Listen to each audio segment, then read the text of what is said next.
Un convoyeur de béton défiant la gravité. Un tunnelier broyant la roche. Des foreuses géantes. Autant de machines qui accomplissent une mission exceptionnelle. Ces fragments de roche ne sont toujours pas stables et nous ne pouvons plus avancer. Elles construisent une immense usine hydroélectrique alimentée par le plus grand glacier d'Europe. Un projet sous haute tension. C'était un cauchemar pour nous. L'échéance est dans quelques semaines. Pour ces broyeurs de pierre, il n'y a plus une minute à perdre.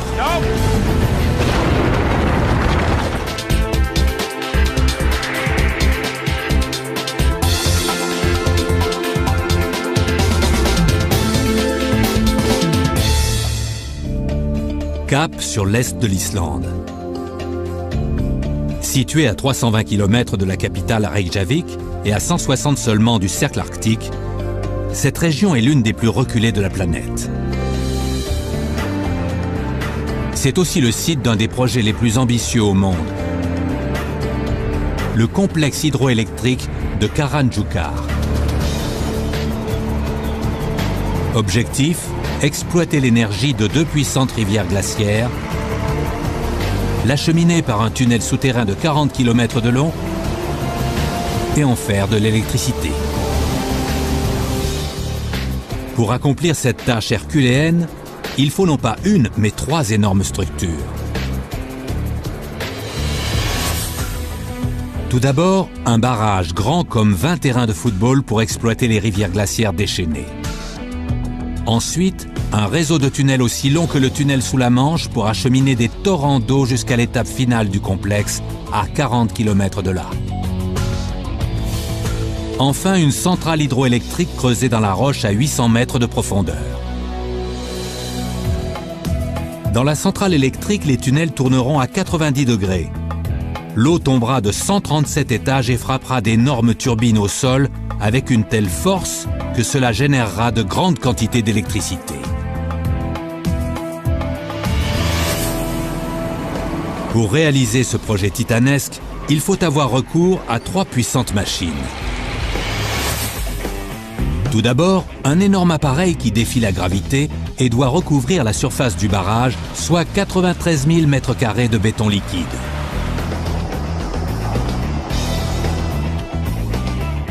Ensuite, un tunnelier, véritable broyeur de pierre. C'est un monstre de 120 mètres de long réduisant la roche solide en miettes. Et pour finir, une foreuse géante. Il faudra dynamiter pour creuser la centrale électrique dans cette paroi rocheuse. Et avec ses 3 bras pour percer les trous où on logera ensuite les explosifs, cette foreuse est la machine idéale.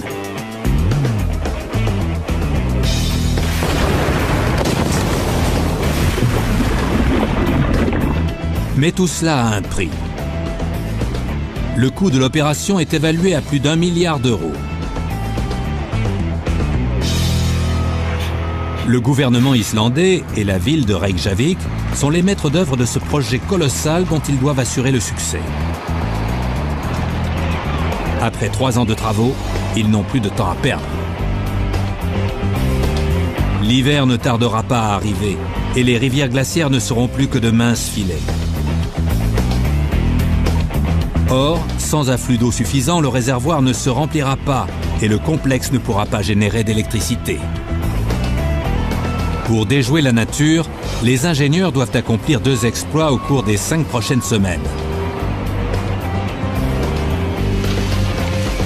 Il leur faut percer une partie essentielle du tunnel qui fournira de l'eau du barrage à la centrale électrique et terminer le barrage.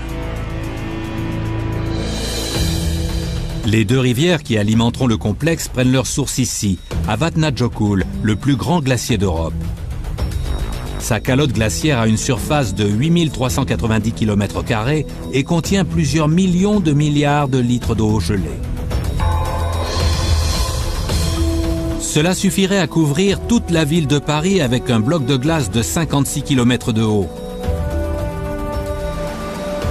L'été, ce réseau de rivières glaciaires déclenche de violents torrents qui créent ce que l'on pourrait appeler le Grand Canyon d'Islande.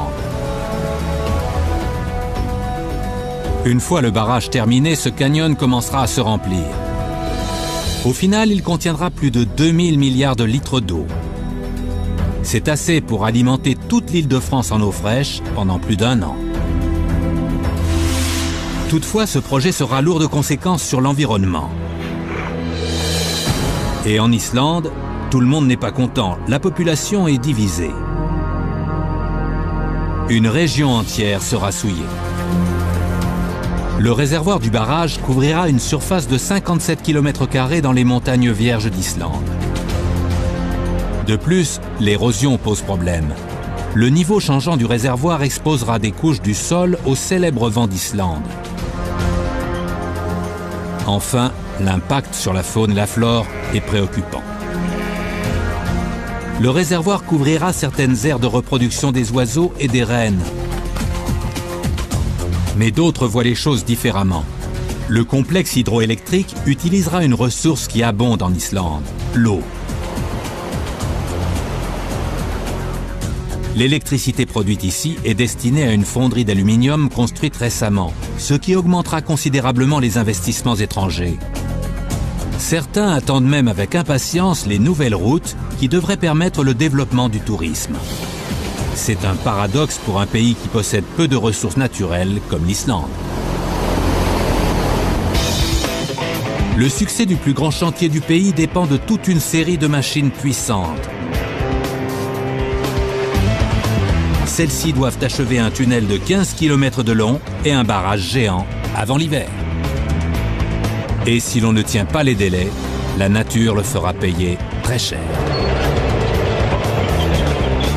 Il est temps de se mettre au travail. Première étape, terminer le barrage. Plus facile à dire qu'à faire.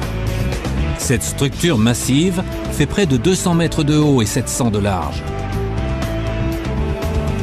Elle doit être grande et solide pour contenir les puissantes rivières glaciaires. La force provient du béton et il y en a beaucoup. Mais comment poser du béton sur une surface aussi inclinée que celle d'une montagne? Seule une machine peut accomplir l'exploit de défier la gravité. La voici. C'est un convoyeur de béton fabriqué sur mesure. Cette plateforme mobile est assez solide pour transporter des tonnes de béton humide sur une pente abrupte et les déverser en une seule couche. Elle est capable de braver la gravité. Mais aujourd'hui, il lui manque son ingrédient essentiel. Il y a un problème avec le béton. Les ingénieurs ont découvert qu'il y avait trop d'air dans le mélange de béton de l'usine sur site.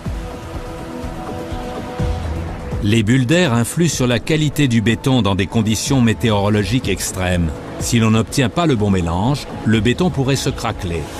Et l'eau ne tarderait pas à s'infiltrer dans les fissures.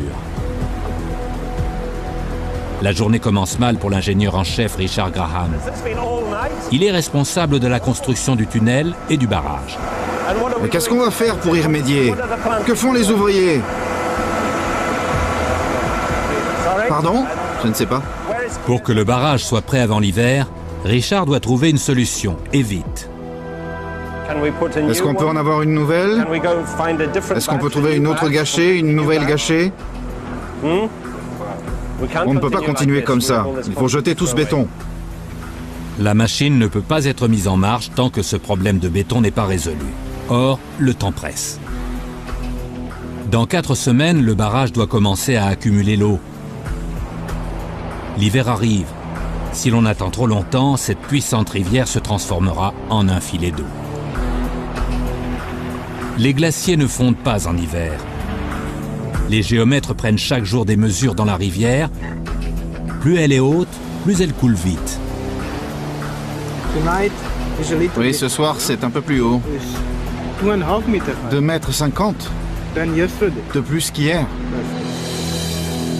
Tout va bien jusqu'ici, mais le temps peut changer assez vite quand on est aussi près du cercle arctique. Si l'on ne parvient pas à finir ce barrage massif dans les délais, il faudra attendre jusqu'au printemps prochain que la rivière monte de nouveau, soit un retard de plus de 6 mois. Alors, la centrale hydroélectrique tournera à plein régime ou à vide.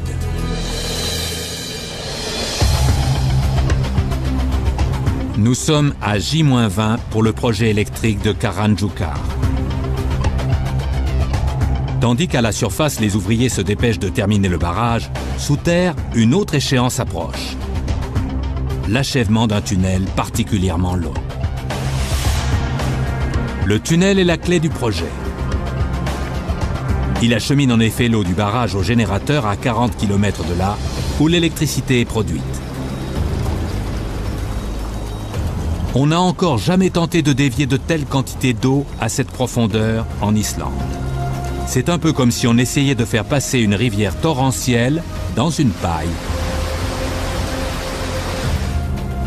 C'est un énorme défi car le terrain est particulièrement difficile. Les montagnes islandaises sont composées essentiellement de basalte, l'une des roches les plus dures de la planète. Il n'y a qu'une machine qui soit assez forte pour perforer une roche aussi dure. La voici. Un tunnelier qui ressemble à un ver de terre géant en acier. Il pèse 680 tonnes et mesure plus de 120 mètres de long. Cette énorme machine est conçue pour une seule chose, broyer de la pierre. À l'avant, la tête de forage, qui fait 7,60 m de diamètre, est équipée de coupoirs en acier trempé. C'est une véritable arme tranchante qui attaque la paroi rocheuse. La transmission se trouve derrière la tête de forage et donne à l'ensemble la stabilité et la puissance nécessaires pour réduire la roche solide en poussière. Les montants hydrauliques et les pinces latérales empêchent la machine de tourner sur son axe. 4 pistons massifs fournissent la force nécessaire pour enfoncer la tête de forage dans la roche. Le tunnelier a un appétit féroce. Depuis 2 ans, il se ferait un chemin à travers la roche sur une distance totale de 14 km et demi. Dans 3 semaines à peine, il est censé atteindre son objectif. Il n'a pas droit à l'erreur. C'est là que les choses deviennent intéressantes. 3 énormes tunneliers sont en activité 24 heures sur 24, 7 jours sur 7. Pour réduire la durée des travaux, ces machines construisent le même tunnel à partir de points différents. Et si tout se passe bien, les 3 tronçons doivent se rejoindre. Mais il y a un problème. Comme les satellites ne fonctionnent pas sous terre, les ingénieurs ne peuvent pas utiliser de GPS pour savoir exactement la position ou la direction des tunneliers. Si l'un d'eux quitte sa trajectoire, on risque d'avoir 3 tunnels distincts qui ne mènent nulle part. Et l'eau ne pourra pas être acheminée jusqu'à la centrale. Or, sans eau, pas d'électricité. Sur le barrage, les géomètres surveillent les travaux. Bientôt, l'eau de cet ouvrage transitera par un tunnel jusqu'à la centrale où l'électricité sera produite. Montée de 10 cm.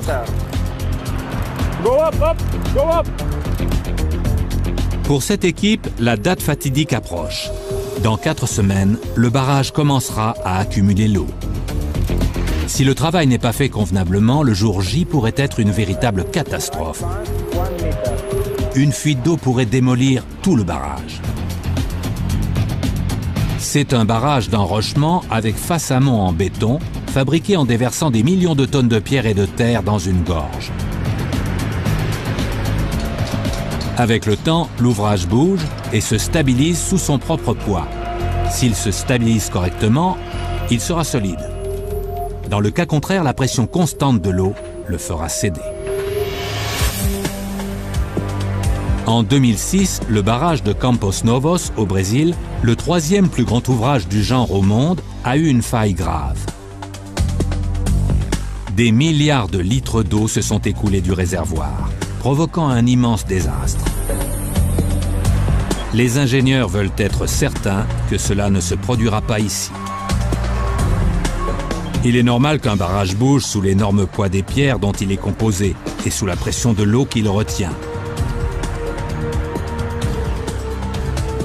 Pour s'assurer que le barrage de Karanjukar ne bouge pas trop, des géomètres tracent des marques sur la face amont et les transposent sur un axe de coordonnées. Ils peuvent ensuite évaluer dans quelle direction et sur quelle distance l'ouvrage se déplace. Comme un trou dans une digue, la moindre fuite pourrait démolir ce barrage. Et pour une structure de cette taille, ce serait une catastrophe inimaginable.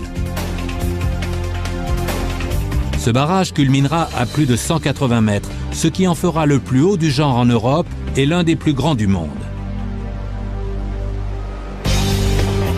Pour bâtir ce type d'ouvrage, il faut déplacer des montagnes de pierres et de terre. Il y a 3 grandes carrières sur ce site. 80% des matériaux proviennent de celle-ci. Et le meilleur moyen de transformer de la roche en gravat, c'est de dynamiter.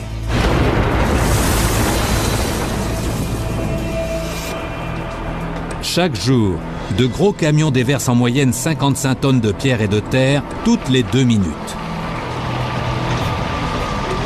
La pierre est déposée par couches, de la plus grossière à la plus fine, pour améliorer l'étanchéité de la structure. L'ingénieur Carl Jensen doit s'assurer que les travaux se déroulent comme prévu.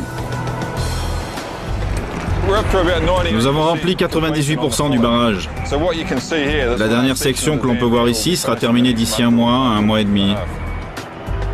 Après avoir passé plus de 2 ans à déplacer 3 fois la quantité de pierre utilisée pour construire la pyramide de Gizeh, le barrage est presque achevé.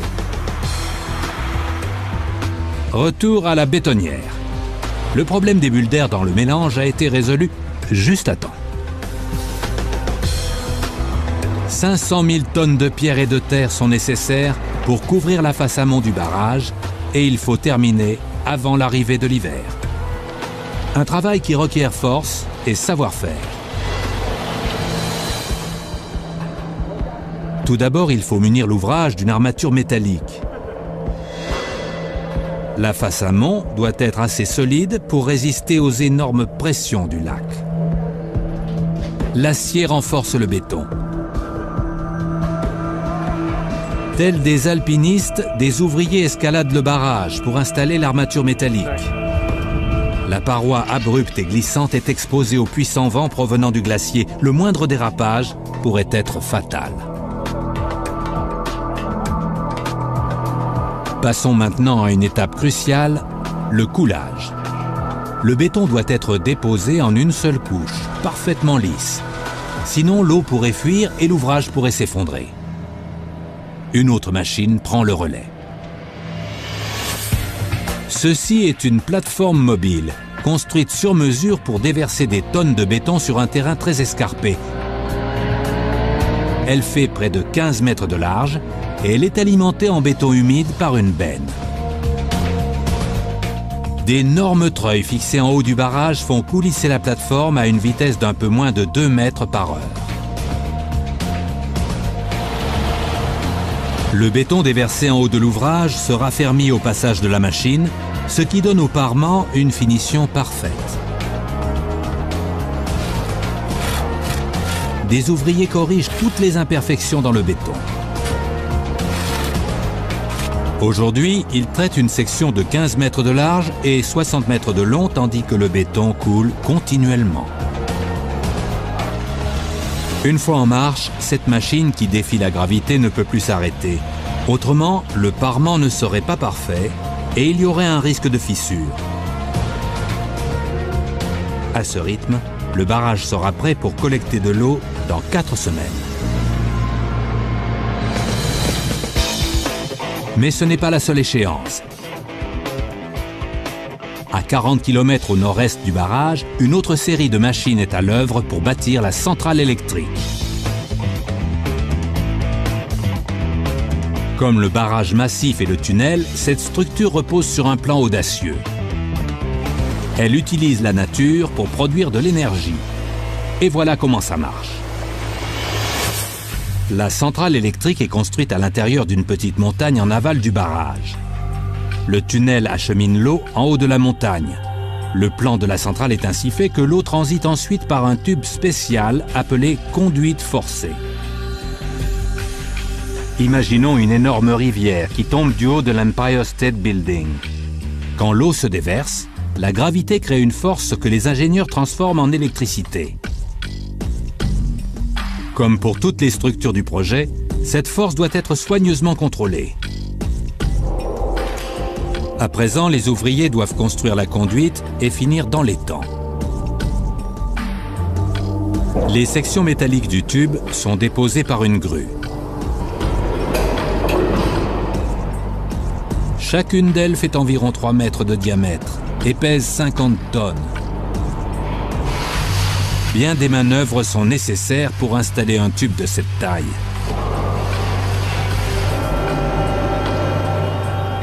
Il faut le retourner, le faire basculer sur son extrémité et le faire tomber dans le vide avec précaution.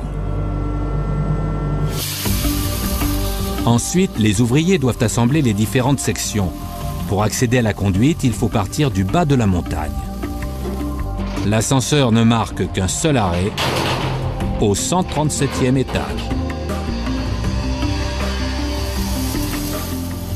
À l'intérieur du tube vertical, il fait une chaleur d'étuve. Mais ce renforcement métallique est essentiel pour empêcher que l'eau ne s'échappe. Ici, l'eau entre dans la centrale électrique avec un débit de 144 000 litres par seconde. Le moindre défaut dans la conduite pourrait inonder la centrale en quelques instants. Il y a moins de 3 ans, cette immense grotte artificielle n'était que de la roche solide. À présent, plus de 340 000 mètres cubes de pierre ont été retirés des entrailles de la montagne. Il fallait se débarrasser de toute cette roche et pour cela, la dynamite s'imposait.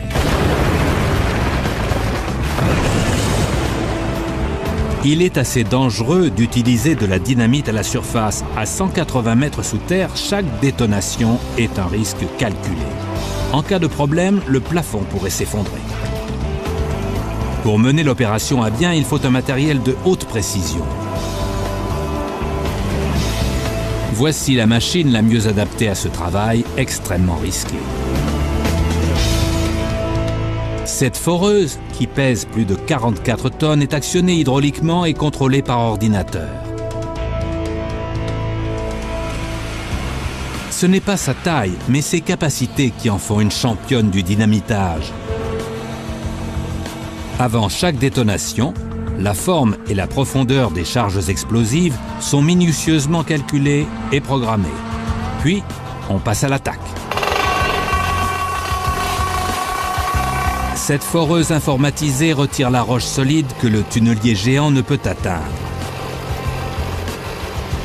D'un bout à l'autre, elle mesure plus de 16 mètres, ce qui lui donne une portée incroyable. Elle dispose de 3 bras multidirectionnels. Chacun d'eux creuse des trous de 5 à 6 mètres de profondeur avec une précision chirurgicale. De plus, cette machine est rapide. Une fois l'ordinateur en marche, elle perce environ 46 mètres carrés de roche, soit la façade d'une maison de 2 étages, en 2 heures seulement. Après avoir creusé les trous, il est temps de poser les charges. Sur ce chantier, l'explosif est un composé étanche parfaitement stable. Les charges sont soigneusement mesurées, puis insérées dans la paroi selon un plan complexe. Tout est conçu pour assurer une déflagration maximale. On évacue les lieux. C'est un travail dangereux. Si tout se passe bien, la paroi rocheuse sera bientôt réduite en poussière. Sinon, toute cette zone pourrait s'effondrer.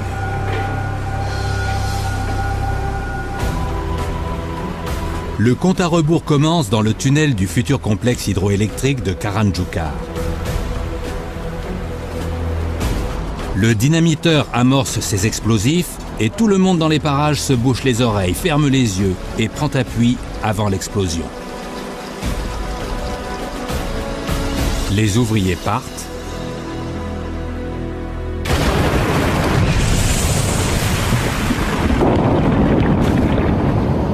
et l'onde de choc envahit l'espace confiné.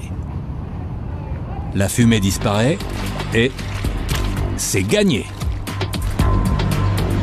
Un énorme tas de gravats, voilà tout ce qu'il reste des quelques 600 tonnes de parois rocheuses, soit le poids de plus de 3 avions gros porteurs. Heureusement, 2 puissantes machines sont prêtes à entrer en action et à retirer ces débris. Un broyeur et un convoyeur. La mission du broyeur est de concasser les grosses pierres et de les rendre plus faciles à transporter. Il s'attaque à ce tas de pierres qu'il réduit très vite en petits fragments.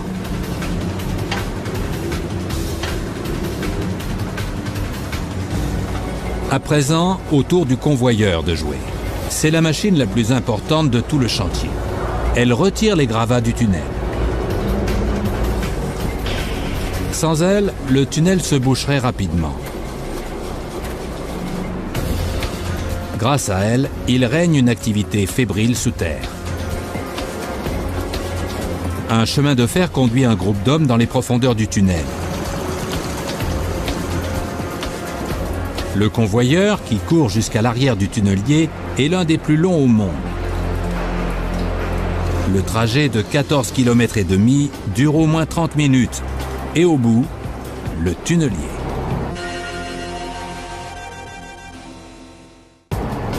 Pour rentrer dans cette machine, il faut passer par l'arrière. L'intérieur du tunnelier est bien rempli. Atelier, zone de stockage, alimentation en eau et en électricité. Bref, tout ce qu'il faut pour faire vivre les 30 hommes qui travaillent ici. Malgré les apparences, percer la roche ne pose pas de problème.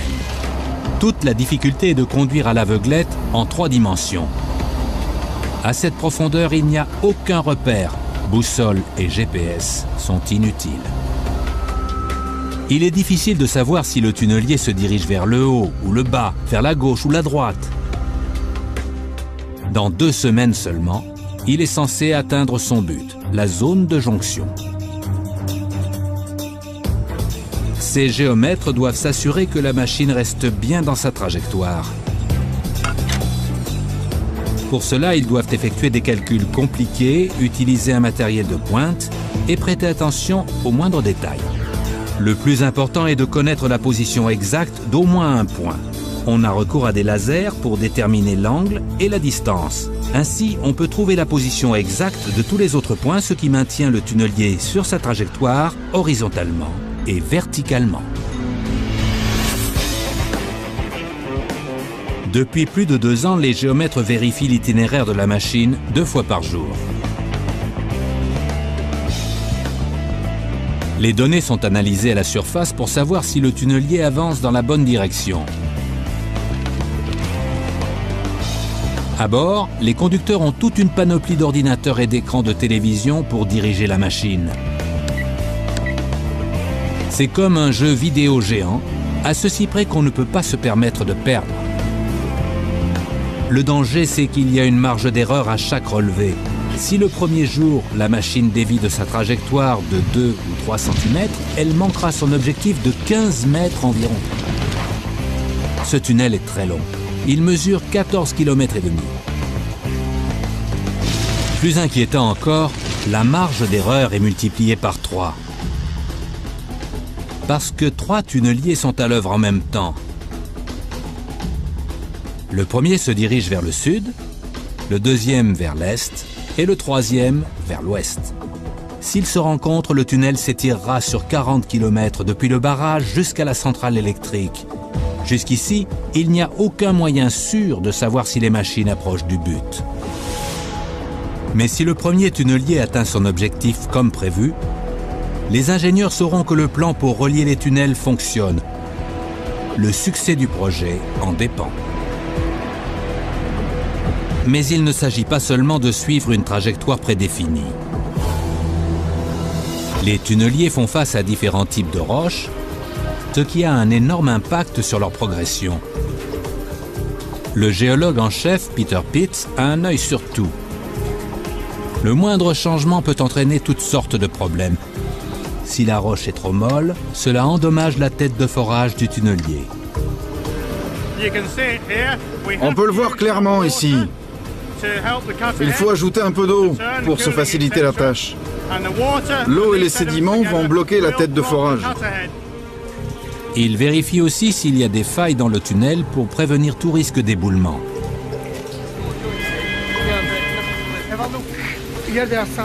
Et puis il y a le problème qui perturbe ce chantier depuis le premier jour, l'eau. Le succès du projet dépend de la capacité à exploiter la force de cet élément. Il faut sans cesse essayer de ralentir les tunneliers, appelés aussi taupes. Il y a des trompes d'eau qui arrivent dans le tunnel. Il fait très froid, 2 à 3 degrés. Des conditions de travail exécrables. Il y a trop d'eau qui afflue pour faire avancer sans problème les tunneliers. Pour percer le tunnel en 2 semaines, il faudra s'assurer que rien ne ralentit la taupe.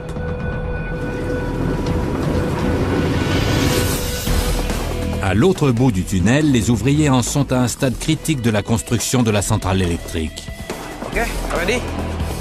Aujourd'hui, ils vont installer une énorme section du générateur, le stator. Cet anneau d'acier géant fait 6 mètres de diamètre. Il est rempli de fils et pèse plus de 150 tonnes. Il doit être manipulé avec précaution. Il pourrait facilement broyer des conduits électriques fragiles ou pire, des techniciens. Il y a moins de 2 cm de jeu. C'est extrêmement peu. On arrive à la baisser doucement. En allant doucement, ça ira.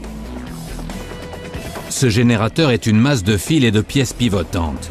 Il doit être parfaitement installé pour une efficacité maximale. Voilà comment ça marche. L'eau coule du barrage dans le tunnel, puis descend par une conduite verticale. Elle arrive au fond du générateur sous une pression très forte. Quand l'eau touche la turbine située à la base du générateur, elle la fait tourner. À son tour, celle-ci fait pivoter un tube magnétique appelé rotor qui se trouve en haut de la turbine. Le champ magnétique du rotor tourne à l'intérieur de la masse de fil du stator, ce qui produit de l'électricité. Dans le cas présent, c'est un courant très puissant.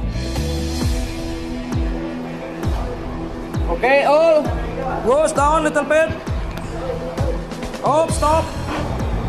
Une fois qu'elle sera complètement opérationnelle, cette centrale électrique générera 690 MW, soit plus de la moitié de la production énergétique actuelle de l'Islande.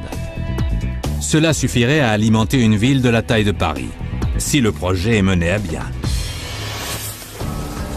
Or, actuellement, il y a un problème dans le tunnel. Les cylindres qui font avancer la foreuse ne fonctionnent pas. On dirait une panne électrique, mais chercher des fils détachés dans un immense tunnel, c'est comme chercher une aiguille dans une botte de foin. Et c'est dangereux. Si l'on ne trouve pas très vite le problème, on ne tiendra pas les délais. Sur le site du futur complexe hydroélectrique de Karanjukar, les travaux passent à la vitesse supérieure. Pour percer la roche en Islande, il faut une énorme quantité d'électricité et chacune de ces machines a besoin de 3 MW pour fonctionner. Entourés d'eau à plusieurs mètres sous terre, les électriciens cherchent désespérément un fil détaché qui court-circuite la machine. Ils finissent par trouver le problème. Après une réparation rapide, la construction du tunnel reliant le barrage à la centrale électrique reprend. Cette foreuse n'a plus qu'une semaine pour terminer le premier tronçon du tunnel. Les ouvriers du barrage et de la centrale électrique se dépêchent de finir dans les temps avant l'arrivée du froid hivernal. Un nouvel équipement arrive à la centrale. Cela ressemble peut-être à une grande boîte jaune, mais c'est la clé du succès de ce projet. Ceci est un transformateur. Il reçoit l'électricité qui sort du générateur et augmente sa tension avant de l'envoyer au réseau électrique. Le courant à haute tension est plus facile à transmettre sur de longues distances que le courant à basse tension. Et l'intérêt de l'hydroélectricité est de maximiser la production énergétique. Mais d'abord, il faut installer ce transformateur, ainsi que 5 autres. Et pour cela, on doit transporter chacun d'eux sur 800 mètres jusqu'à l'intérieur de la montagne. Pas facile de remorquer une charge de 130 tonnes. Avec ses 4,50 mètres de haut, ce transformateur est très lourd. S'il penche un peu trop, il risque de tomber en 1000 morceaux. Les ouvriers le bougent délicatement, mais une fois dans la centrale, ils doivent relever un autre défi de taille. Il n'y a pas de place pour une grue et ces 3 hommes doivent soulever 130 tonnes à la main. Ils utilisent une vieille technique pour abaisser le transformateur. C'est une manœuvre lente, mais il n'y a pas d'autre solution. Cet élément est un maillon essentiel de la chaîne d'alimentation électrique et il doit être traité avec précaution. Ce n'est pas le seul défi sur le chantier. Un autre problème ralentit à présent le tunnelier. À 7 jours seulement de l'échéance, le convoyeur ne retire pas assez vite les gravats du tunnel. Après avoir déplacé une montagne de pierres, les courroies portent du fer blanc et le système tombe sans cesse en panne. Et quand le convoyeur s'arrête, les foreuses en font autant. C'est une difficulté de plus à surmonter et elle ne pouvait pas plus mal tomber. Flaviano Solessin, chargé de conduire le tunnelier à bon port, est tendu. Depuis 2 ans, il travaille sur ce projet et il est décidé à tenir les délais.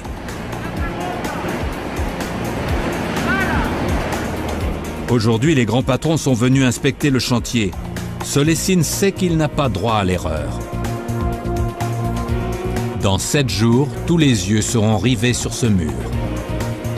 Le tunnelier doit être de l'autre côté, prêt à percer la paroi. Autrement dit, Solessin doit maintenir le convoyeur en état de marche. Des centaines de courroies sont endommagées. Pour les réparer et tenir les délais, les ouvriers font des heures supplémentaires. Il faut au moins 8 heures pour remettre en état chaque courroie. Ces hommes travailleront toute la nuit pour maintenir le convoyeur en activité et finir dans les temps. Sur le barrage, les travaux suivent leur cours, mais il y a encore bien des difficultés à surmonter. Les architectes veulent éviter tout risque de fuite. Ils ont donc demandé à installer une membrane en caoutchouc sur l'ouvrage afin de renforcer sa protection. Ainsi, il y aura moins d'eau qui suintera sur le mur de ciment. L'ingénieur en chef, Richard Graham, doit mettre en place cette membrane avant que le barrage ne commence à accumuler l'eau. C'est très important, vous voyez. Si nous n'avons pas fini, on ne pourra pas remplir le lac, donc on est vraiment à un stade crucial du projet. La pose de la membrane n'est pas le seul défi à relever. Dans les entrailles du barrage, les ingénieurs doivent accomplir une autre mission capitale, installer une série de portes massives qui retiendront la rivière torrentielle et permettront de remplir le réservoir.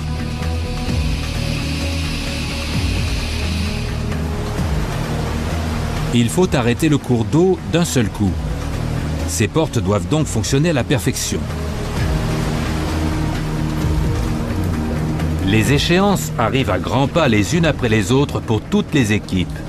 Si on en manque une, c'est comme un château de cartes qui s'écroule. Cela peut retarder tout le chantier de plusieurs mois. Dans la centrale, l'installation du transformateur est terminée. Le chef électricien Peter Zilonka n'est pas entièrement satisfait pour autant.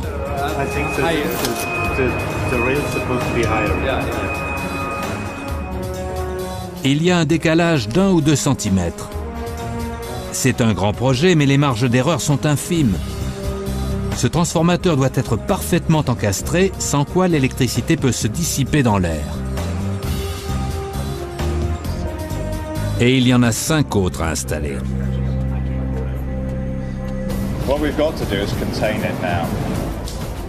Tous ces efforts seront vains si l'on ne parvient pas à terminer le tunnel. Après avoir résolu des problèmes de court-circuit et de courroies usagées, ces hommes font face à un défi encore plus grand. Hier soir, alors que nous étions en train de forer lentement, ce rocher s'est effondré. C'est un grave problème.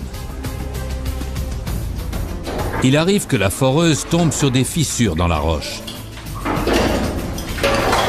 Au lieu de se réduire en poussière, d'énormes pierres s'écrasent au sol, ce qui est dangereux pour les hommes travaillant en bas. Il faut sécuriser le site. Ces fragments de roche ne sont toujours pas stables et nous ne pouvons plus avancer. En raison de ce problème, nous avons dû réduire considérablement notre cadence de travail. Et ce tunnel est devenu le défi numéro 1 de tout le chantier.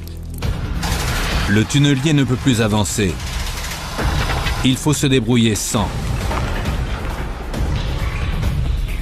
C'est un travail lent, pénible et fastidieux. Chaque fragment est déposé à la main sur un plateau et remonté par voie ferrée à la surface. C'est un peu ironique. Nous avons une machine de pointe ultra sophistiquée qui coûte des millions de dollars et nous en sommes réduits à faire le travail manuellement en déplaçant les pierres une par une. C'est un sérieux handicap. Dans cette partie du tunnel, le travail s'est complètement arrêté. La dernière fois que cela s'est produit, le chantier a été retardé de près de 6 mois. C'est un retard inconcevable à ce stade du projet.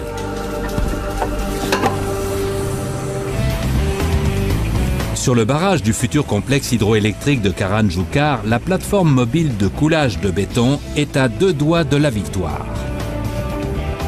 Elle est sur le point de terminer le barrage juste à temps pour que le réservoir se remplisse avant l'hiver. La plateforme coule le béton sur le dernier tronçon du gigantesque ouvrage. L'opération a commencé il y a 24 heures. Après plusieurs mois de travail épuisant à couvrir près de 93 000 mètres carrés, cette puissante machine n'est plus qu'à quelques heures de la fin. L'objectif est de rendre ce mur le plus étanche et le plus solide possible pour retenir le lac. Peu de machines dans le monde peuvent effectuer cette tâche. Sous terre, les hommes sont sur le point de savoir si une autre puissante machine va réussir ou pas. C'est le jour J. Le tunnelier doit percer ce mur aujourd'hui. Il y a de la tension dans l'air. Si le tunnelier suit bien sa trajectoire, il percera cette paroi rocheuse. Sinon, ce sera un désastre total. Dans le tunnel, les ouvriers ont passé la journée à retirer des tonnes de pierres d'une fissure pour que la machine puisse avancer.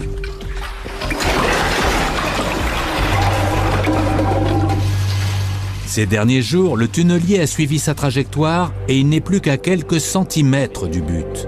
Si tout se passe bien, il devrait percer le mur au cours des 2 prochaines heures. 718 jours après le début des travaux, la fin est en vue. D'après tous les calculs, le tunnelier a percé 14,5 km, 170 mètres de roche dure. Et voici l'instant de vérité. Si les estimations sont exactes, le tunnelier n'est plus qu'à 2,50 mètres de la percée. Il a fallu consentir de gros efforts pour en arriver là. Géologues, géomètres, ingénieurs et ouvriers ont travaillé main dans la main. Le chemin a été long. À présent, tout dépend de ce grand cercle rouge peint sur le mur. L'erreur n'est pas permise. Si le tunnelier atteint cette cible, les géomètres sauront que leur calcul était juste. Si la machine échoue, ils devront tout recommencer. Et ce pourrait être une catastrophe pour les 2 autres tunneliers qui doivent se croiser dans quelques semaines. Mais pour l'heure, il y a un autre problème.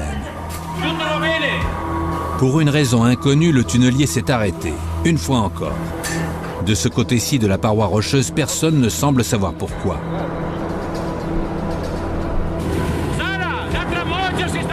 L'ingénieur en chef veut une réponse. À bord du tunnelier, Flaviano Solesine, responsable du bon déroulement de l'opération, est sous pression.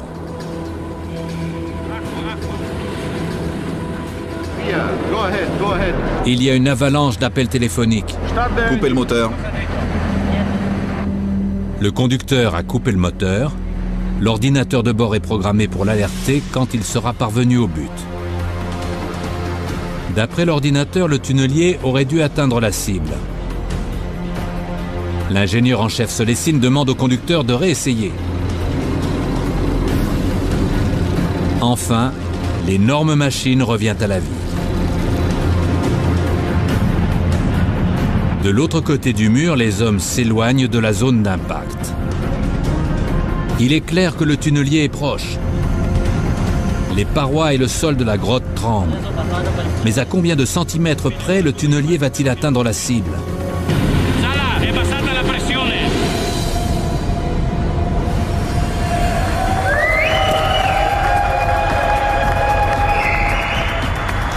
Enfin, des fissures apparaissent.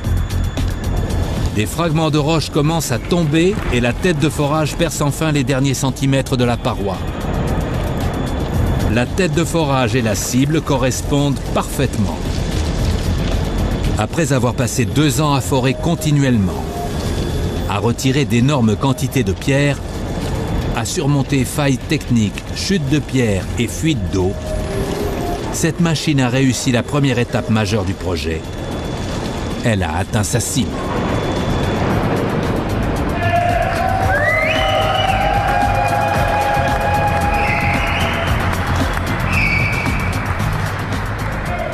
Solesine et son équipe se dirigent vers la tête de forage. C'est par là qu'ils doivent passer pour rejoindre les autres.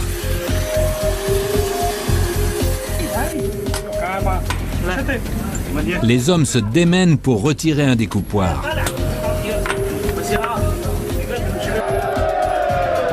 Puis, ils réapparaissent de l'autre côté sous les applaudissements de la foule. Tout le monde attendait ce moment qui restera dans les annales.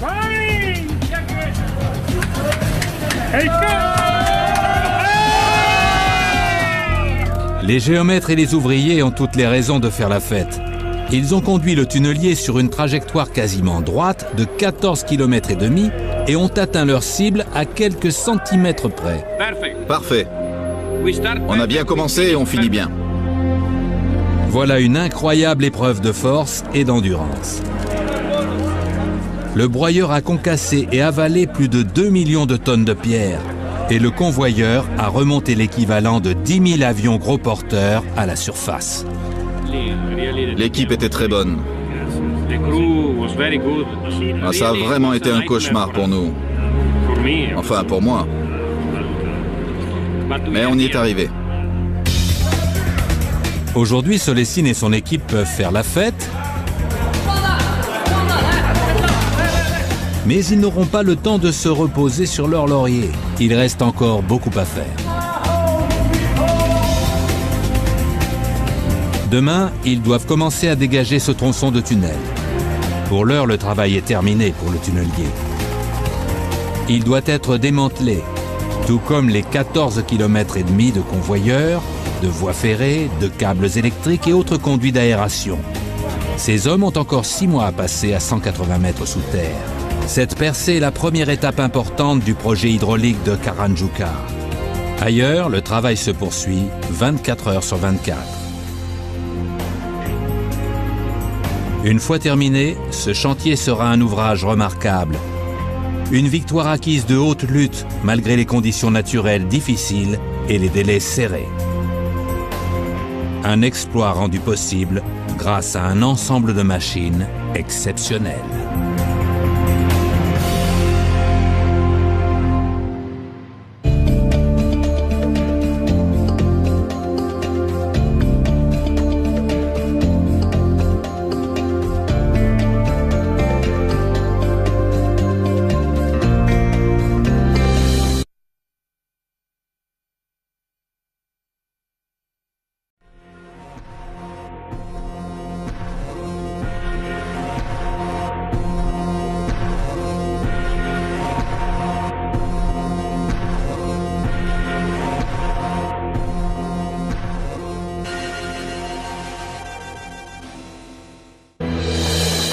Et en Islande, tout le monde n'est pas content. La population est divisée.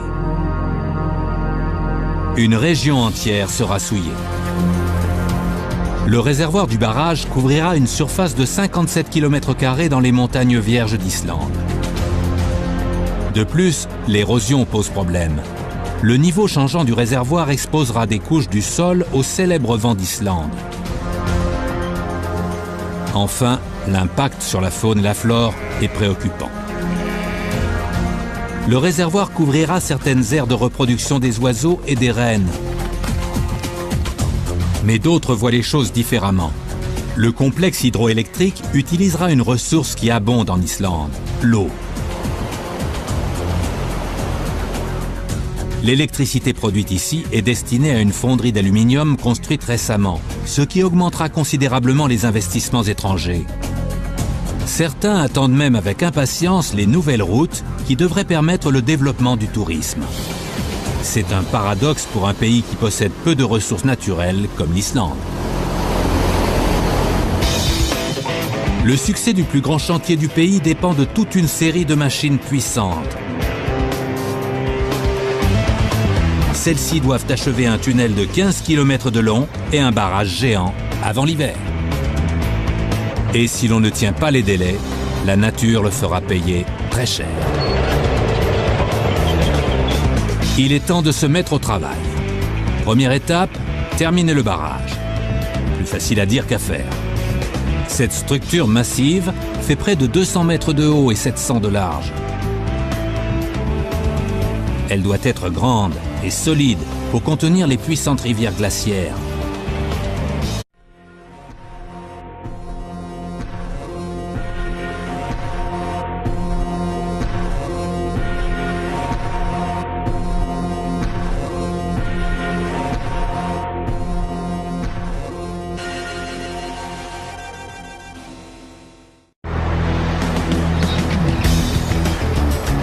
Un convoyeur de béton défiant la gravité.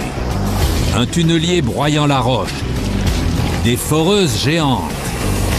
Autant de machines qui accomplissent une mission exceptionnelle.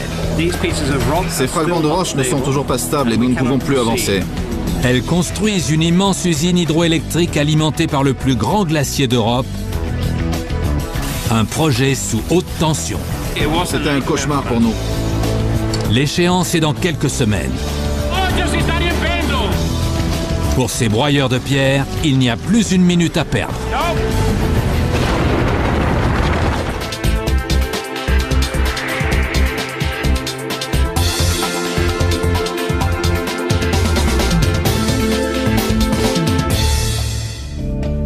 Cap sur l'est de l'Islande.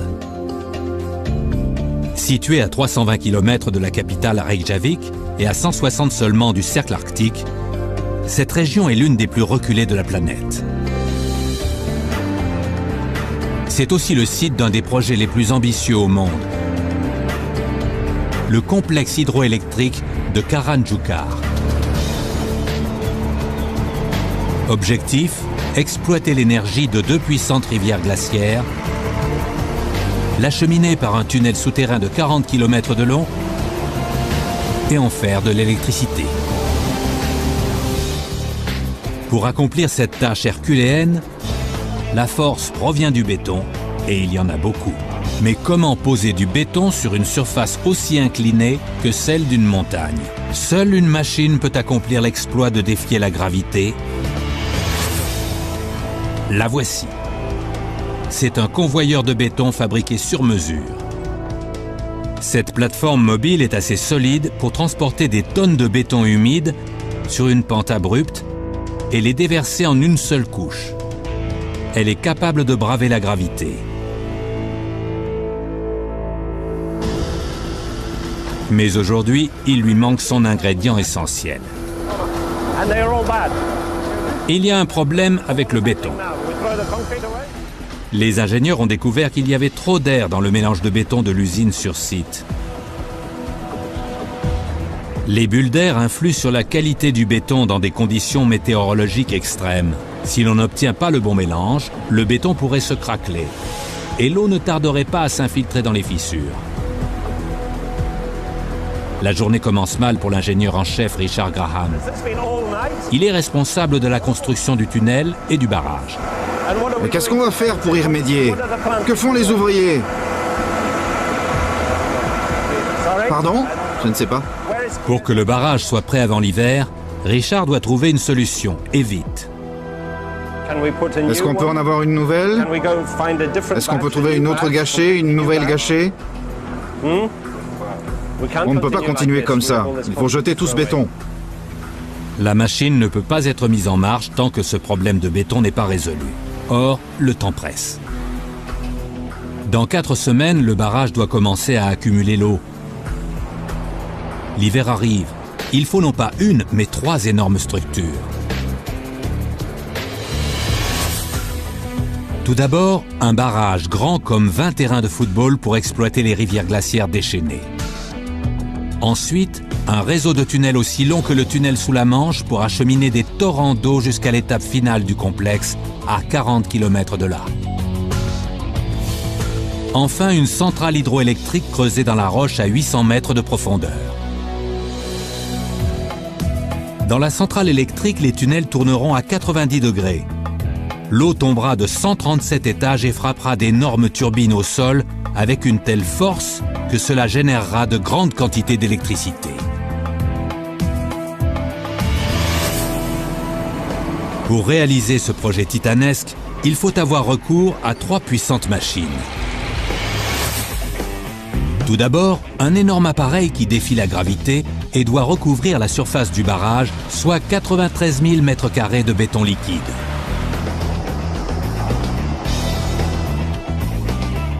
Ensuite, un tunnelier, véritable broyeur de pierre. C'est un monstre de 120 mètres de long réduisant la roche solide en miettes. Et pour finir, une foreuse géante. Il faudra dynamiter pour creuser la centrale électrique dans cette paroi rocheuse. Et avec ses 3 bras pour percer les trous où on logera ensuite les explosifs, cette foreuse est la machine idéale.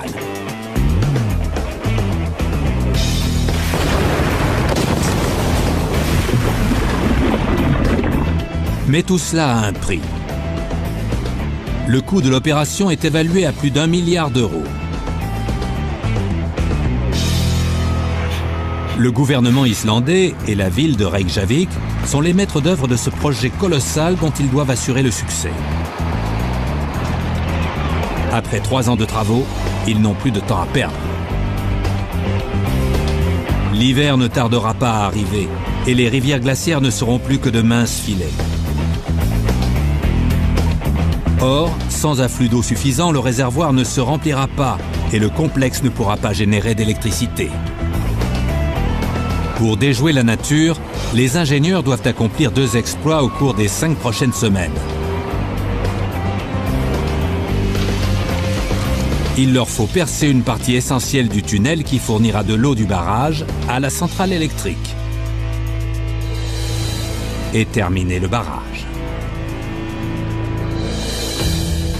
Les 2 rivières qui alimenteront le complexe prennent leur source ici, à Vatnajökull, le plus grand glacier d'Europe. Sa calotte glaciaire a une surface de 8390 km² et contient plusieurs millions de milliards de litres d'eau gelée. Cela suffirait à couvrir toute la ville de Paris avec un bloc de glace de 56 km de haut. L'été, ce réseau de rivières glaciaires déclenche de violents torrents qui créent ce que l'on pourrait appeler le Grand Canyon d'Islande. Une fois le barrage terminé, ce canyon commencera à se remplir. Au final, il contiendra plus de 2000 milliards de litres d'eau. C'est assez pour alimenter toute l'Île-de-France en eau fraîche pendant plus d'1 an. Toutefois, ce projet sera lourd de conséquences sur l'environnement et solide pour contenir les puissantes rivières glaciaires.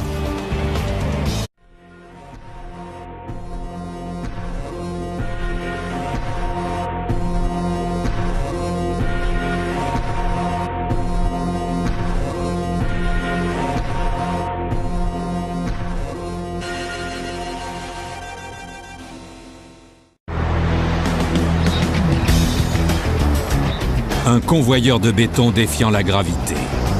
Un tunnelier broyant la roche. Des foreuses géantes.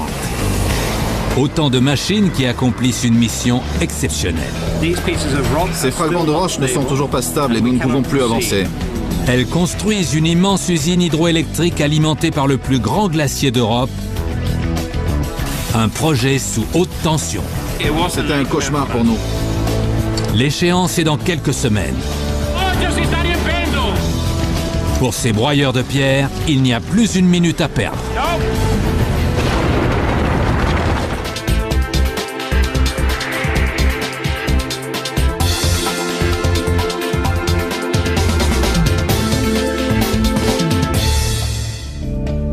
Cap sur l'est de l'Islande. Située à 320 km de la capitale Reykjavik et à 160 seulement du cercle arctique, cette région est l'une des plus reculées de la planète. C'est aussi le site d'un des projets les plus ambitieux au monde. Le complexe hydroélectrique de Karanjukar. Objectif, exploiter l'énergie de 2 puissantes rivières glaciaires, l'acheminer par un tunnel souterrain de 40 km de long et en faire de l'électricité. Pour accomplir cette tâche herculéenne, la force provient du béton et il y en a beaucoup. Mais comment poser du béton sur une surface aussi inclinée que celle d'une montagne? Seule une machine peut accomplir l'exploit de défier la gravité. La voici. C'est un convoyeur de béton fabriqué sur mesure. Cette plateforme mobile est assez solide pour transporter des tonnes de béton humide sur une pente abrupte et les déverser en une seule couche. Elle est capable de braver la gravité.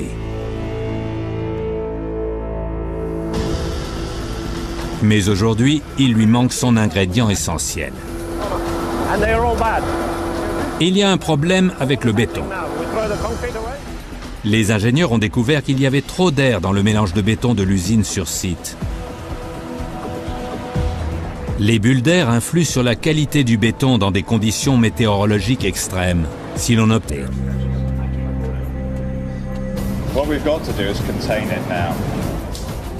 Tous ces efforts seront vains si l'on ne parvient pas à terminer le tunnel. Après avoir résolu des problèmes de court-circuit et de courroies usagées, ces hommes font face à un défi encore plus grand. Hier soir, alors que nous étions en train de forer lentement, ce rocher s'est effondré. C'est un grave problème. Il arrive que la foreuse tombe sur des fissures dans la roche. Au lieu de se réduire en poussière, d'énormes pierres s'écrasent au sol, ce qui est dangereux pour les hommes travaillant en bas. Il faut sécuriser le site. Ces fragments de roche ne sont toujours pas stables et nous ne pouvons plus avancer. En raison de ce problème, nous avons dû réduire considérablement notre cadence de travail. Et ce tunnel est devenu le défi numéro 1 de tout le chantier. Le tunnelier ne peut plus avancer. Il faut se débrouiller sans. C'est un travail lent, pénible et fastidieux. Chaque fragment est déposé à la main sur un plateau et remonté par voie ferrée à la surface. C'est un peu ironique. Nous avons une machine de pointe ultra sophistiquée qui coûte des millions de dollars et nous en sommes réduits à faire le travail manuellement en déplaçant les pierres une par une. C'est un sérieux handicap. Dans cette partie du tunnel, le travail s'est complètement arrêté. La dernière fois que cela s'est produit, le chantier a été retardé de près de 6 mois. C'est un retard inconcevable à ce stade du projet.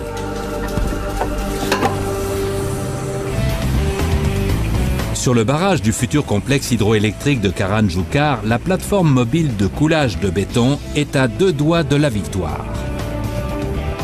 Elle est sur le point de terminer le barrage juste à temps pour que le réservoir se remplisse avant l'hiver. La plateforme coule le béton sur le dernier tronçon du gigantesque ouvrage. L'opération a commencé il y a 24 heures. Après plusieurs mois de travail épuisant à couvrir près de 93 000 mètres carrés, cette puissante machine n'est plus qu'à quelques heures de la fin. L'objectif est de rendre ce mur le plus étanche et le plus solide possible pour retenir le lac. Peu de machines dans le monde peuvent effectuer cette tâche. Sous terre, les hommes sont sur le point de savoir si une autre puissante machine va réussir ou pas. On n'a encore jamais tenté de dévier de telles quantités d'eau à cette profondeur en Islande.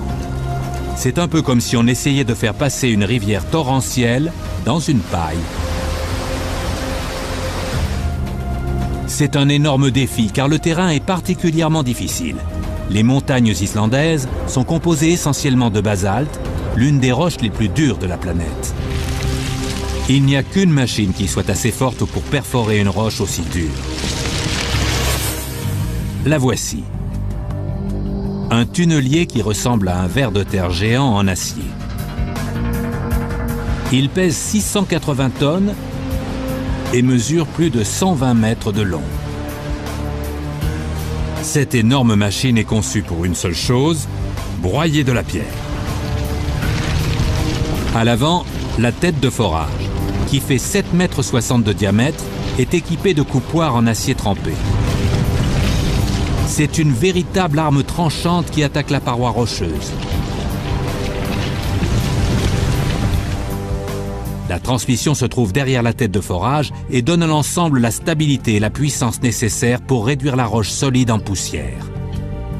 Les montants hydrauliques et les pinces latérales empêchent la machine de tourner sur son axe. 4 pistons massifs fournissent la force nécessaire pour enfoncer la tête de forage dans la roche.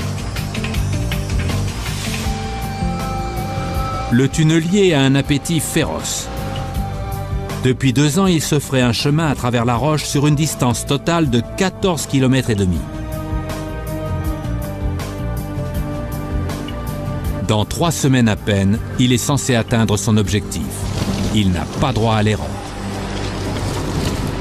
C'est là que les choses deviennent intéressantes. 3 énormes tunneliers sont en activité 24 heures sur 24, 7 jours sur 7.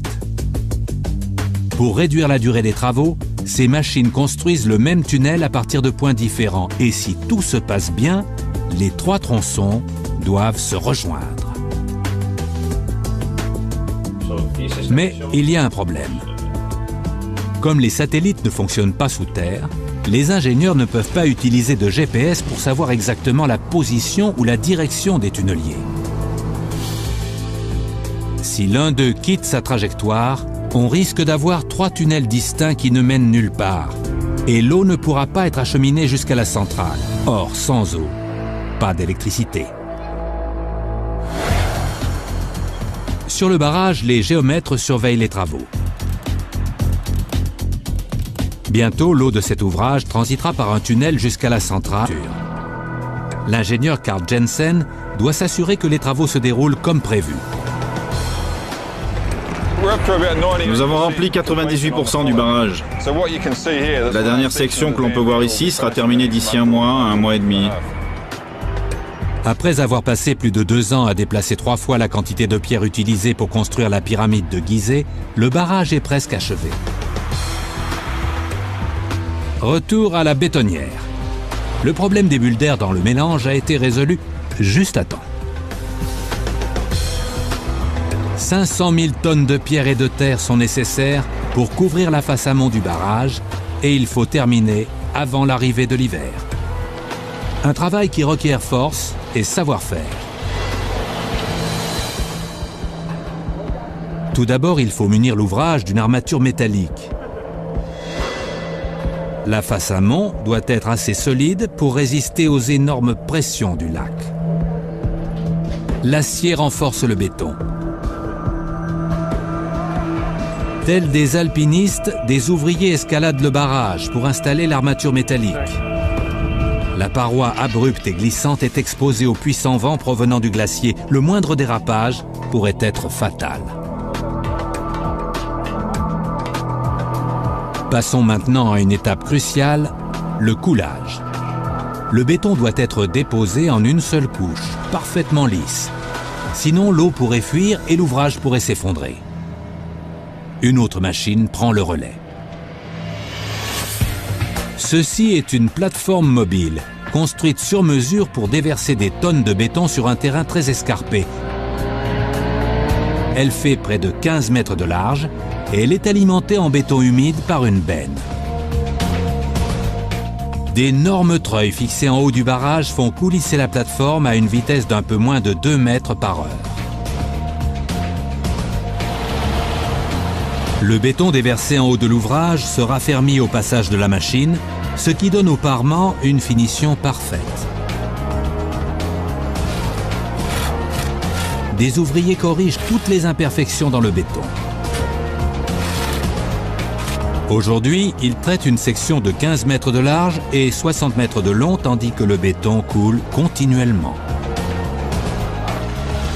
Une fois en marche, cette machine qui défie la gravité ne peut plus s'arrêter. Autrement, le parement ne serait pas parfait et il y aurait un risque de fissure. À ce rythme, le barrage sera prêt pour collecter de l'eau dans 4 semaines. Mais ce n'est pas la seule échéance. À 40 km, On ne peut pas continuer comme ça. Il faut jeter tout ce béton. la machine ne peut pas être mise en marche tant que ce problème de béton n'est pas résolu. Or, le temps presse. Dans 4 semaines, le barrage doit commencer à accumuler l'eau. L'hiver arrive. Si l'on attend trop longtemps, cette puissante rivière se transformera en un filet d'eau. Les glaciers ne fondent pas en hiver. Les géomètres prennent chaque jour des mesures dans la rivière. Plus elle est haute, plus elle coule vite. Oui, ce soir, c'est un peu plus haut.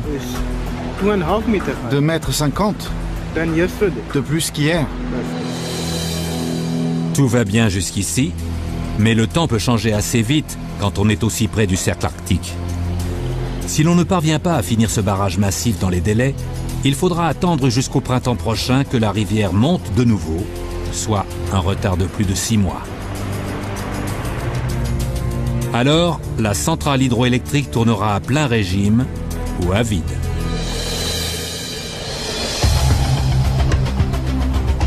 Nous sommes à J-20 pour le projet électrique de Karanjukar. Tandis qu'à la surface, les ouvriers se dépêchent de terminer le barrage, sous terre, une autre échéance approche. L'achèvement d'un tunnel particulièrement long. Le tunnel est la clé du projet. Il achemine en effet l'eau du barrage au générateur à 40 km de là, où l'électricité est produite. On n'a encore jamais tenté de dévier de telles quantités d'eau à cette profondeur en Islande.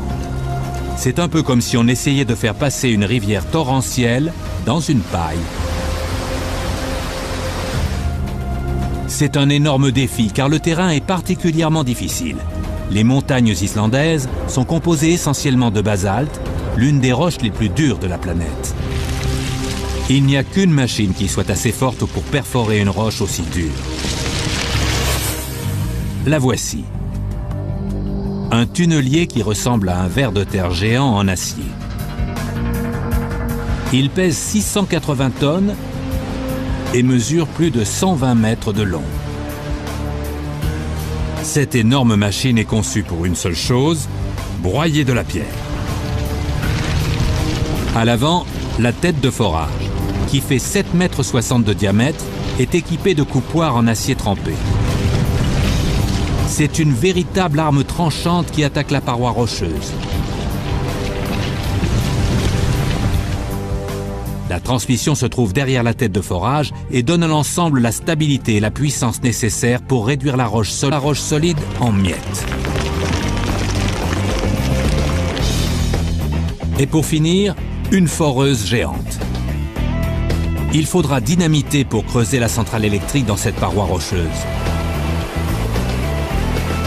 Et avec ses 3 bras pour percer les trous où on logera ensuite les explosifs, cette foreuse est la machine idéale.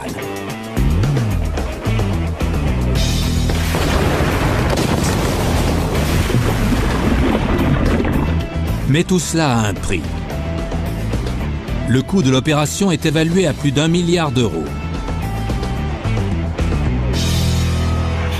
Le gouvernement islandais et la ville de Reykjavik sont les maîtres d'œuvre de ce projet colossal dont ils doivent assurer le succès. Après 3 ans de travaux, ils n'ont plus de temps à perdre. L'hiver ne tardera pas à arriver et les rivières glaciaires ne seront plus que de minces filets. Or, sans afflux d'eau suffisant, le réservoir ne se remplira pas et le complexe ne pourra pas générer d'électricité. Pour déjouer la nature, les ingénieurs doivent accomplir 2 exploits au cours des 5 prochaines semaines. Il leur faut percer une partie essentielle du tunnel qui fournira de l'eau du barrage à la centrale électrique et terminer le barrage. Les 2 rivières qui alimenteront le complexe prennent leur source ici, à Vatnajökull, le plus grand glacier d'Europe. Sa calotte glaciaire a une surface de 8390 km² et contient plusieurs millions de milliards de litres d'eau gelée. Cela suffirait à couvrir toute la ville de Paris avec un bloc de glace de 56 km de haut. L'été, ce réseau de rivières glaciaires déclenche de violents torrents qui créent ce que l'on pourrait appeler le Grand Canyon d'Islande. Une fois le barrage terminé, ce canyon commencera à se remplir. Au final, il contiendra plus de 2000 milliards de litres d'eau. C'est assez pour alimenter toute l'Île-de-France en eau fraîche pendant plus d'1 an. Toutefois, ce projet sera lourd de conséquences sur l'environnement. Et en Islande, tout le monde n'est pas content. La population est divisée. Une région entière sera souillée. Le réservoir du barrage couvrira une surface de 57 km² dans les montagnes vierges d'Islande. De plus, l'érosion pose problème. Le niveau changeant du réservoir exposera des couches du sol au célèbre vent d'Islande. Qu'elle sera complètement opérationnelle, cette centrale électrique générera 690 MW, soit plus de la moitié de la production énergétique actuelle de l'Islande. Cela suffirait à alimenter une ville de la taille de Paris, si le projet est mené à bien. Or, actuellement, il y a un problème dans le tunnel. Les cylindres qui font avancer la foreuse ne fonctionnent pas. On dirait une panne électrique, mais chercher des fils détachés dans un immense tunnel, c'est comme chercher une aiguille dans une botte de foin. Et c'est dangereux. Si l'on ne trouve pas très vite le problème, on ne tiendra pas les délais. Sur le site du futur complexe hydroélectrique de Karanjukar, les travaux passent à la vitesse supérieure. Pour percer la roche en Islande, il faut une énorme quantité d'électricité et chacune de ces machines a besoin de 3 MW pour fonctionner.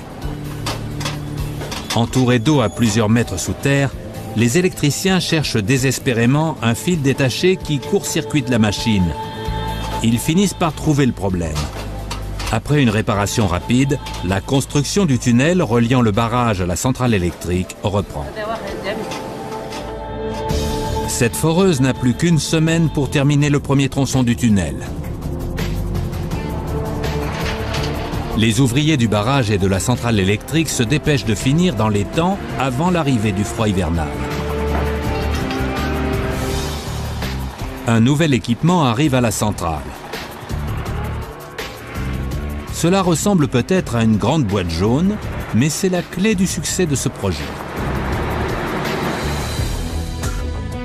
Ceci est un transformateur. Il reçoit l'électricité qui sort du générateur et augmente sa tension avant de l'envoyer au réseau électrique. Le courant à haute tension est plus facile à transmettre sur de longues distances que le courant à basse tension. Et l'intérêt de l'hydroélectricité est de maximiser la production énergétique. Mais d'abord, il faut installer ce transformateur, ainsi que 5 autres. Et pour cela, on doit transporter chacun d'eux sur 800 mètres jusqu'à l'intérieur de la montagne. Pas facile de remorquer une charge de 130 tonnes. Avec ses 4,50 m de haut, ce transformateur est très lourd. S'il penche un peu trop, il risque de tomber en 1000 morceaux. Les ouvriers le bougent délicatement, mais une fois dans la centrale, ils doivent relever un autre défi de taille.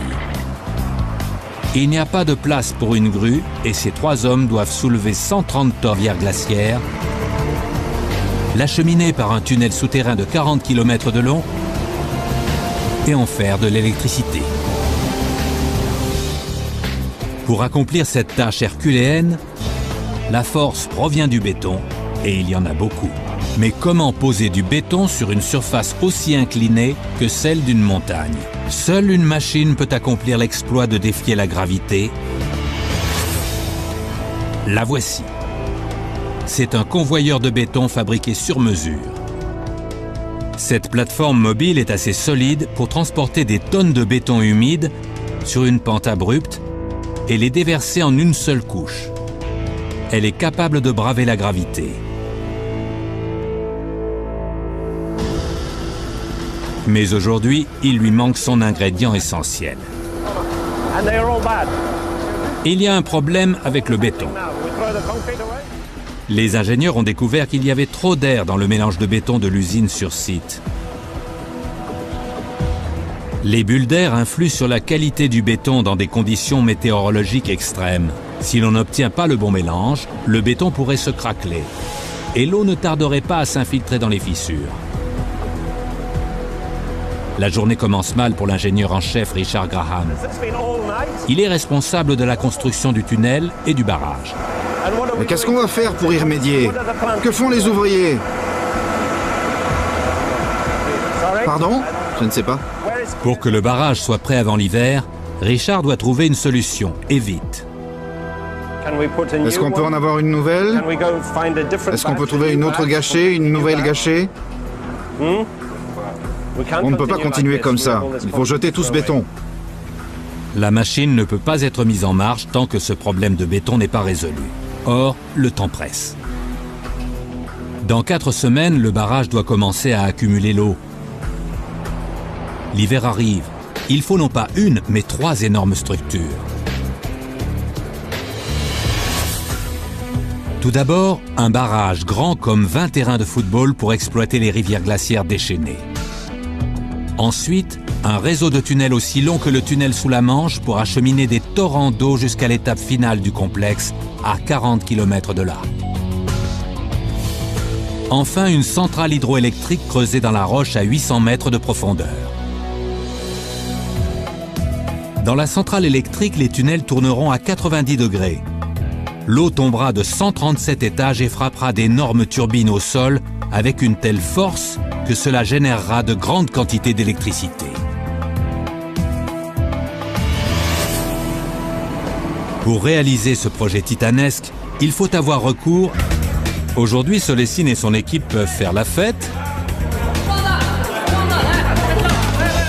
mais ils n'auront pas le temps de se reposer sur leur laurier. Il reste encore beaucoup à faire. Demain, ils doivent commencer à dégager ce tronçon de tunnel. Pour l'heure, le travail est terminé pour le tunnelier. Il doit être démantelé, tout comme les 14,5 km de convoyeurs, de voies ferrées, de câbles électriques et autres conduits d'aération. Ces hommes ont encore 6 mois à passer à 180 mètres sous terre. Cette percée est la première étape importante du projet hydraulique de Karanjuka. Ailleurs, le travail se poursuit 24 heures sur 24. Une fois terminé, ce chantier sera un ouvrage remarquable.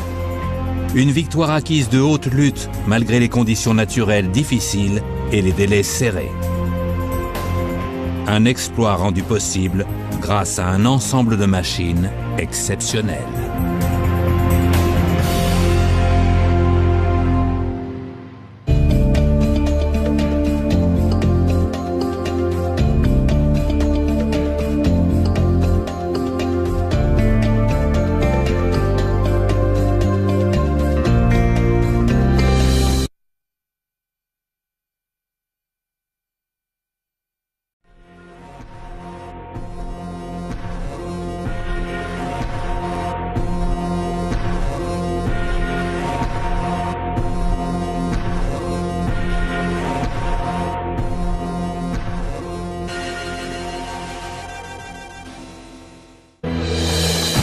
Et en Islande, tout le monde n'est pas content. La population est divisée. Une région entière sera souillée. Le réservoir du barrage couvrira une surface de 57 km² dans les montagnes vierges d'Islande. De plus, l'érosion pose problème. Le niveau changeant du réservoir exposera des couches du sol au célèbre vent d'Islande. Enfin, l'impact sur la faune et la flore est préoccupant. Le réservoir couvrira certaines aires de reproduction des oiseaux et des rennes. Mais d'autres voient les choses différemment. Le complexe hydroélectrique utilisera une ressource qui abonde en Islande, l'eau. L'électricité produite ici est destinée à une fonderie d'aluminium construite récemment, ce qui augmentera considérablement les investissements étrangers. Certains attendent même avec impatience les nouvelles routes qui devraient permettre le développement du tourisme. C'est un paradoxe pour un pays qui possède peu de ressources naturelles comme l'Islande. Lors du projet, elle a atteint sa cible.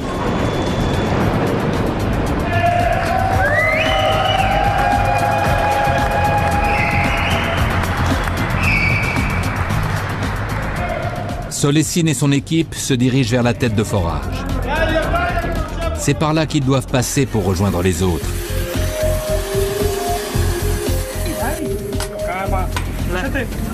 Les hommes se démènent pour retirer un découpoir.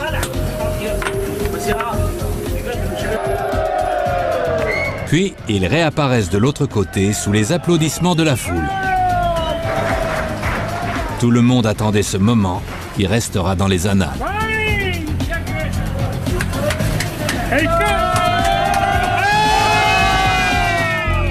Les géomètres et les ouvriers ont toutes les raisons de faire la fête. Ils ont conduit le tunnelier sur une trajectoire quasiment droite de 14,5 km et ont atteint leur cible à quelques centimètres près. Parfait. On a bien commencé et on finit bien. Voilà une incroyable épreuve de force et d'endurance. Le broyeur a concassé et avalé plus de 2 millions de tonnes de pierre et le convoyeur a remonté l'équivalent de 10 000 avions gros porteurs à la surface. L'équipe était très bonne. Ah, ça a vraiment été un cauchemar pour nous. Enfin, pour moi. Mais on y est arrivé. Aujourd'hui, Solecine et son équipe peuvent faire la fête, mais ils n'auront pas le temps de se reposer sur leur laurier. Il reste encore beaucoup à faire. Demain, ils doivent commencer à dégager ce tronçon de tunnel. Pour l'heure, le travail est terminé pour le tunnelier. Il doit être démantelé, tout comme les 14,5 km de convoyeurs, de voies ferrées, de câbles électriques et autres conduits d'aération. Ces hommes ont encore 6 mois à passer à 180 mètres sous terre. Cette percée est la première étape importante du projet hydraulique de Karanjukar. Ailleurs, le travail se poursuit 24 heures sur 24. Une fois terminé, ce chantier sera un ouvrage remarquable. Une victoire acquise de haute lutte malgré les conditions naturelles difficiles et les délais serrés. Un exploit rendu possible grâce à un ensemble de machines exceptionnelles.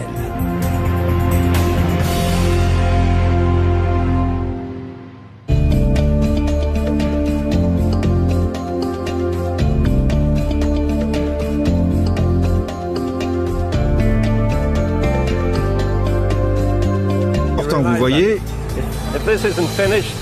si nous n'avons pas fini, on ne pourra pas remplir le lac. Donc on est vraiment à un stade crucial du projet. La pose de la membrane n'est pas le seul défi à relever. Dans les entrailles du barrage, les ingénieurs doivent accomplir une autre mission capitale, installer une série de portes massives qui retiendront la rivière torrentielle et permettront de remplir le réservoir.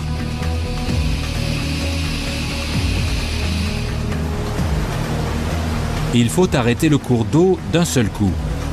Ces portes doivent donc fonctionner à la perfection. Les échéances arrivent à grands pas les unes après les autres pour toutes les équipes. Si on en manque une, c'est comme un château de cartes qui s'écroule. Cela peut retarder tout le chantier de plusieurs mois. Dans la centrale, l'installation du transformateur est terminée. Le chef électricien Peter Zilonka n'est pas entièrement satisfait pour autant.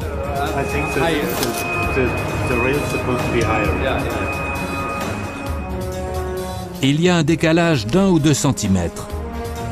C'est un grand projet, mais les marges d'erreur sont infimes. Ce transformateur doit être parfaitement encastré, sans quoi l'électricité peut se dissiper dans l'air. Et il y en a 5 autres à installer.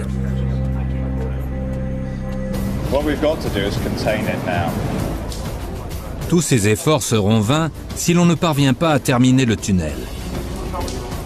Après avoir résolu des problèmes de court-circuit et de courroies usagées, ces hommes font face à un défi encore plus grand. Hier soir, alors que nous étions en train de forer lentement, ce rocher s'est effondré. C'est un grave problème. Il arrive que la foreuse tombe sur des fissures dans la roche. Au lieu de se réduire en poussière, d'énormes pierres s'écrasent au sol, ce qui est dangereux pour les hommes travaillant en bas. Il faut sécuriser le site. Ces fragments de roche ne sont toujours pas stables et nous ne pouvons plus avancer. En raison de ce problème, nous avons dû réduire considérablement notre cadence de travail. Et ce tunnel est devenu le défi numéro 1 de tout le chantier. Le tunnelier ne peut plus avancer. Il faut se débrouiller sans. C'est un travail lent, pénible et fastidieux. Chaque fragment est déposé à la main sur un plateau et remonté par voie ferrée à la surface. C'est un peu ironique. Nous avons une machine de pointe ultra sophistiquée qui coûte des millions de dollars et nous en sommes réduits à faire le travail manuel. Et de la montagne. Il fallait se débarrasser de toute cette roche et pour cela, la dynamite s'imposait.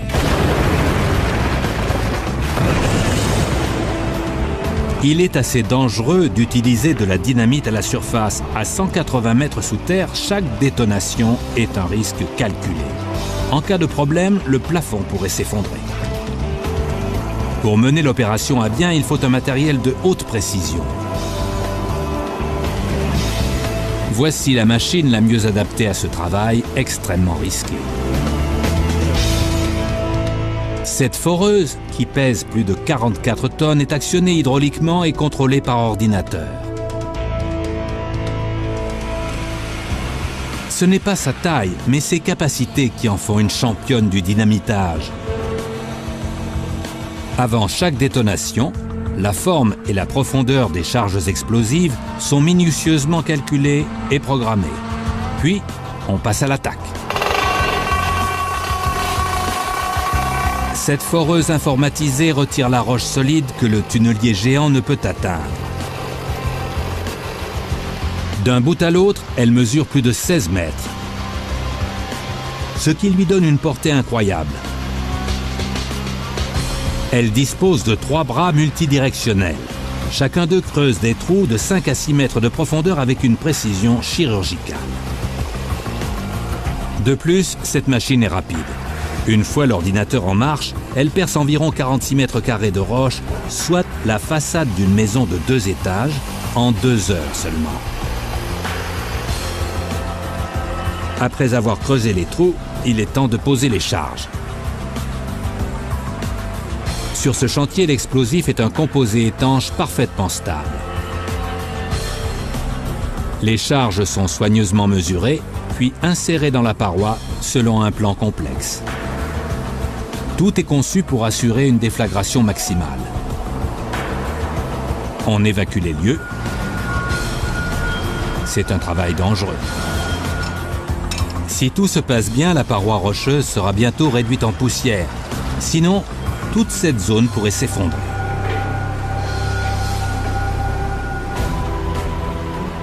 Le compte à rebours commence dans le tunnel du futur complexe hydroélectrique de Karanjukar. Le dynamiteur amorce ses explosifs et tout le monde dans les parages se bouche les oreilles, ferme les yeux et prend appui avant l'explosion. Les ouvriers partent.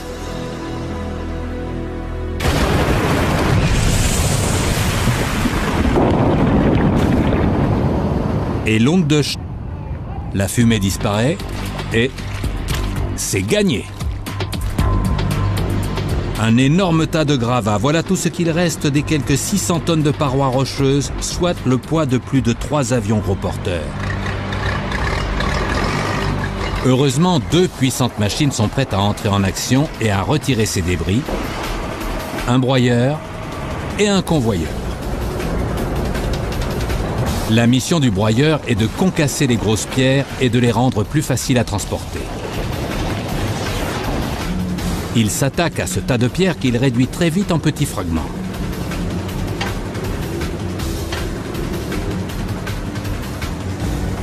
À présent, au tour du convoyeur de jouer. C'est la machine la plus importante de tout le chantier. Elle retire les gravats du tunnel. Sans elle, le tunnel se boucherait rapidement. Grâce à elle, il règne une activité fébrile sous terre. Un chemin de fer conduit un groupe d'hommes dans les profondeurs du tunnel. Le convoyeur, qui court jusqu'à l'arrière du tunnelier, est l'un des plus longs au monde. Le trajet de 14 km et demi dure au moins 30 minutes. Et au bout, le tunnelier.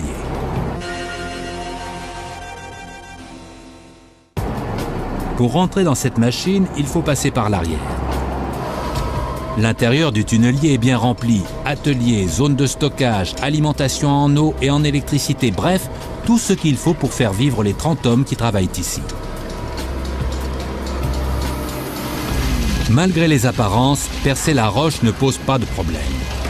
Toute la difficulté est de conduire à l'aveuglette en 3 dimensions. À cette profondeur, il n'y a aucun repère. Boussole et GPS sont inutiles. Il est difficile de savoir si le tunnelier se dirige vers le haut ou le bas, vers la gauche ou la droite. Dans 2 semaines seulement, il est censé atteindre son but, la zone de jonction. Ces géomètres doivent s'assurer que la machine reste bien dans sa trajectoire. Pour cela, ils doivent effectuer des calculs compliqués, utiliser un matériel de pointe et prêter attention aux moindres détails.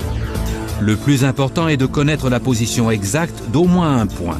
On a recours à des lasers pour déterminer l'angle et la distance. Ainsi, on peut trouver la position exacte de tous les autres points, ce qui maintient le tunnelier sur sa trajectoire horizontalement et verticalement.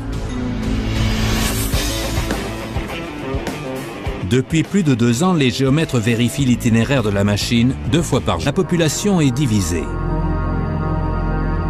Une région entière sera souillée. Le réservoir du barrage couvrira une surface de 57 km² dans les montagnes vierges d'Islande. De plus, l'érosion pose problème. Le niveau changeant du réservoir exposera des couches du sol au célèbre vent d'Islande. Enfin, l'impact sur la faune et la flore est préoccupant. Le réservoir couvrira certaines aires de reproduction des oiseaux et des rennes. Mais d'autres voient les choses différemment. Le complexe hydroélectrique utilisera une ressource qui abonde en Islande, l'eau. L'électricité produite ici est destinée à une fonderie d'aluminium construite récemment, ce qui augmentera considérablement les investissements étrangers. Certains attendent même avec impatience les nouvelles routes qui devraient permettre le développement du tourisme. C'est un paradoxe pour un pays qui possède peu de ressources naturelles comme l'Islande. Le succès du plus grand chantier du pays dépend de toute une série de machines puissantes. Celles-ci doivent achever un tunnel de 15 km de long et un barrage géant avant l'hiver. Et si l'on ne tient pas les délais, la nature le fera payer très cher. Il est temps de se mettre au travail. Première étape, terminer le barrage. Plus facile à dire qu'à faire. Cette structure massive fait près de 200 mètres de haut et 700 de large. Elle doit être grande et solide pour contenir les puissantes rivières glaciaires. La force provient du béton, et il y en a beaucoup. Mais comment poser du béton sur une surface aussi inclinée que celle d'une montagne? Seule une machine peut accomplir l'exploit de défier la gravité. La voici. C'est un convoyeur de béton fabriqué sur mesure. Cette plateforme mobile est assez solide pour transporter des tonnes de béton humide sur une pente abrupte et les déverser en une seule couche. Elle est capable de braver la gravité. Mais aujourd'hui, il lui manque son ingrédient essentiel. Il y a un problème avec le béton. Les ingénieurs ont découvert qu'il y avait trop d'air dans le mélange de béton de l'usine sur site. Les bulles d'air influent sur la qualité du béton dans des conditions météorologiques extrêmes. Si l'on n'obtient pas le bon mélange, le béton pourrait se craqueler. Et l'eau ne tarderait pas à s'infiltrer dans les fissures.